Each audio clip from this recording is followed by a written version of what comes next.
పిల్లల వ్యక్తిత్వానికి ఈ సూత్రాలు పిల్లల అవసరాలను తీర్చడం, వారికి సరైన విద్యనందించడంతోనే తల్లిదండ్రుల బాధ్యత తీరిపోదు. వారిని ఉత్తమ పౌరులుగా తీర్చిదిద్దాలి. పౌర స్పృహ, జీవన నైపుణ్యాలు అలవర్చాలి అంటున్నారు మానసిక నిపుణులు.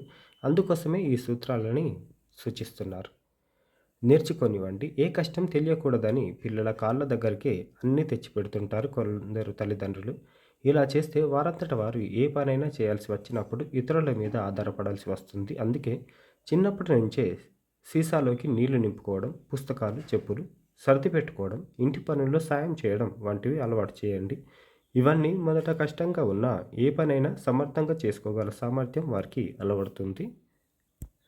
సమయపాలన వ్యక్తిగత జీవన శైలిలో క్రమశిక్షణ అవసరం. ముఖ్యంగా సమయపాలనకు ప్రాధాన్యం ఇచ్చేలా చూడండి. చదువుకోవడానికి టైం టేబుల్ని అనుసరించినట్లే రోజువారీ పనుల కోసము టైంని నిర్దేశించండి.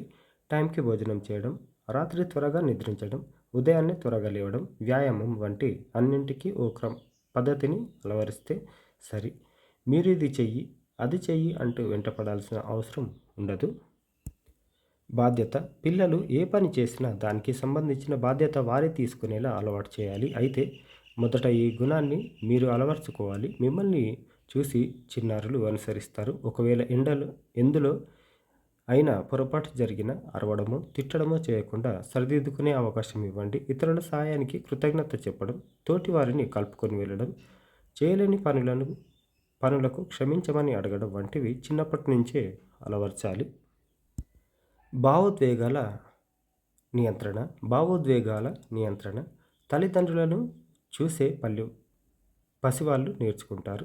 తల్లిదండ్రులను చూసే పసివాళ్ళు నేర్చుకుంటారు.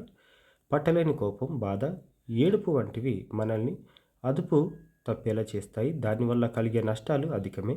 అలాంటి ఉద్వేగాలు ఎదురైనప్పుడు ఆ పరిస్థితి నుంచి బయటపడడానికి అంకెలు లెక్క పెట్టడం, మౌనంగా ఉండడం, ధ్యానం, పుస్తకం రాయడం వంటి ప్రయత్నాలు ఫలితాలను ఇస్తాయి. వారిని చేసి చూడమనండి. క్రమంగా అలవర్చుకుంటారు.